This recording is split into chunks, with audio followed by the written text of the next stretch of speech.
And What does that mean specifically? Like they were allowing the chefs to determine more of what was served? Yep, Okay. exactly that. We had a what they called a core menu, and that was because it was across the country.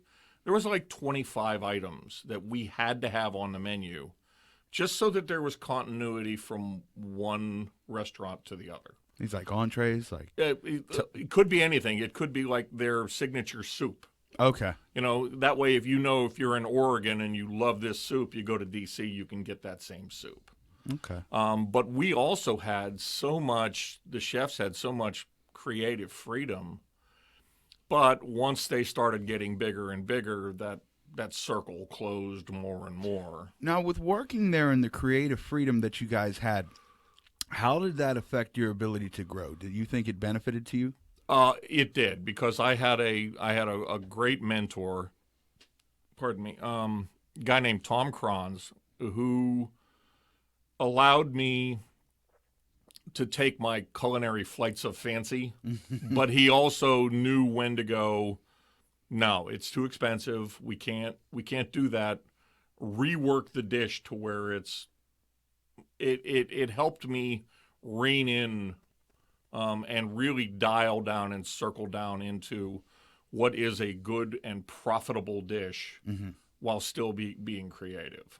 Okay. And I really he'll say, if he was sitting here, he'll say that he never really taught me anything. I really probably owe my culinary career to him, just because he knew exactly how to handle me.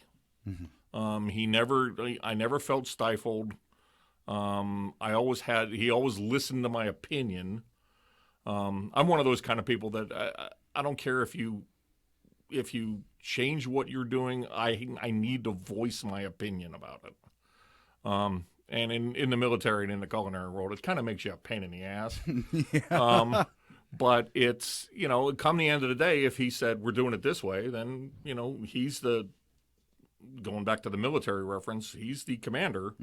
We're doing it this way. And I will make sure that everybody else does it this way.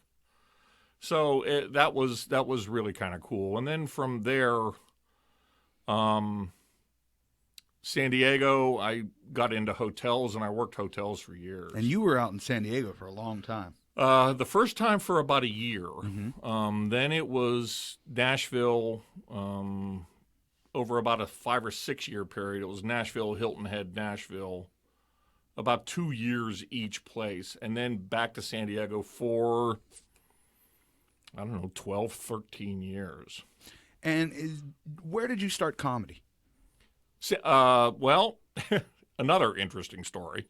When I was in the military, that's what we're here for. Yeah, when I was in the military, it was the early '80s. And how old are you? 34. 34. Okay. You don't remember. No, but I do not remember the early 80s. That was known as the first comedy boom. And everywhere you looked, there was a new comedy club opening up.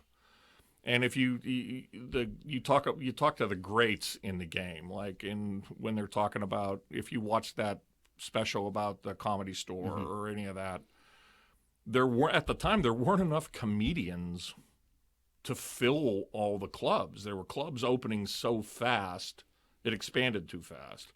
That would be almost a nice problem to have. It would be. It would be now.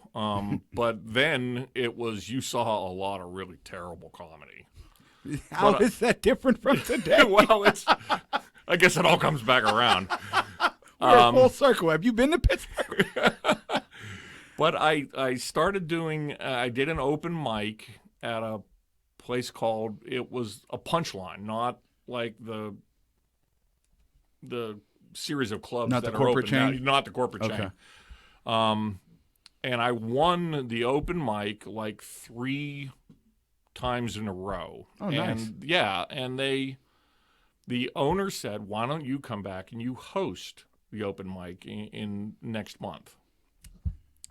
Well, also being in the early 80s, it turned out the owner liked buying cocaine and not paying his taxes. Oh, you don't say. More than he liked owning a comedy club. Do you know what prevents that from being my life?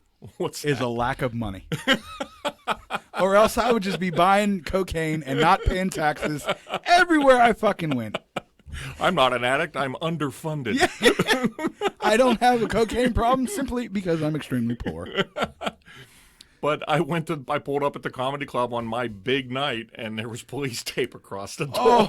Oh no! So I stopped doing comedy because life gets in the way. I had kids and I was working and all that, and then again, everything about my life is weird. I got into Satan's sub-basement of doing bringer shows. Oh, boy. Bringer shows. Oh, Jesus Christ. Bringer shows. The nuclear waste swamp of comedy.